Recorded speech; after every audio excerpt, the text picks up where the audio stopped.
భద్రాచలం ఏజెన్సీలని ఇక్కడ ప్రభుత్వం నిబంధనలకు కూడా ఉల్లంఘించి అక్రమ కట్టడాలను కడుతుంటే చూసి చూడనట్లుగా వ్యవహరించడం వల్లే అధికారులు నిర్లక్ష్యం వల్లనే ప్రధానంగా ఈ ఘటన జరిగిందని వారు అన్నారు.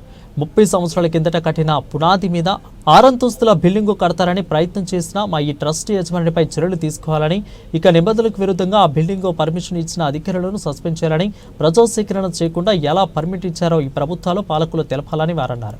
ఇక చట్టానికి విరుద్ధంగా వ్యవహరించిన 1 నుంచి కూడా 6 అంతస్తుల కట్టడంతో అంతర్యం ఏమిటని, దీనికి సహకరించిన పాలకులు సహకారం ఏంటో తెలవాలని వారన్నారు.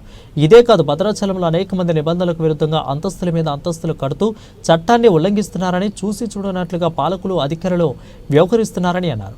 ఈ కార్యక్రమంలో సిపిఐ ఎమ్మెల్యే న్యూ డెమోక్రసీకి భద్రాచలం డివిజనల్ కార్యదర్శి కామ్రేడ్ ముస్లి సతీష్, ఇక పిఓడబ్ల్యూ జిల్లా నాయకురాలు కప్పల సూర్యకాంతం, ఇక పివైఎల్ఎన్ నాయకులు బర్ల రామకృష్ణ, ఇక భవన నిర్మాణం జిల్లా అధ్యక్షులు ఎర్లం శ్రీనివాసు, జిల్లా నాయకులు కొమరం మల్లేష్, ఇక నాయకులు వినేష్, మహిళా సంఘం నాయకులు శిరీష, రమ్య తదితరులు పాల్గొన్నారు. పెట్టారు. ఏసీలో దొరికిన ప్రతి వస్తువు తీసుకెళ్ళాడు. కాళ్ళకాడ పెడుతున్నారు స్టేషన్లో.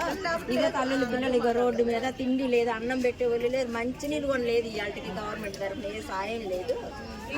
చూడండి, ఒక మంచి డబ్బా ఒకటే లేదు, ఏం లేదు, కొనుక్కొని తాగుతున్నారు. ఏం తింటున్నారు తెచ్చి పెడితే మాకు ప్రభుత్వం మాకు సహకారం చేస్తున్నాం, మేము కూడా ఆలోచిద్దాం.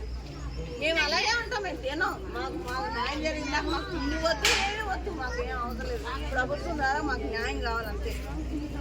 కట్టొద్దని అబ్జెక్షన్ పెట్టినా మరి అంత నిర్లక్ష్యం కట్టిందంటే కట్టి ప్రాణాలు తీసి అంత గరానాగా ఉన్నాడు.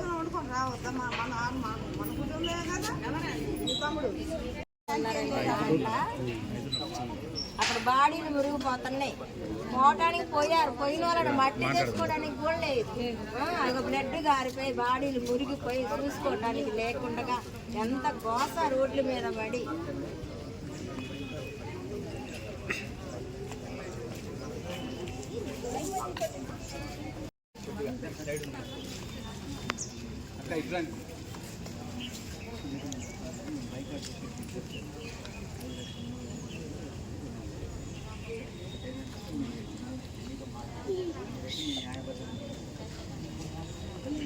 న్యాయబద్ధం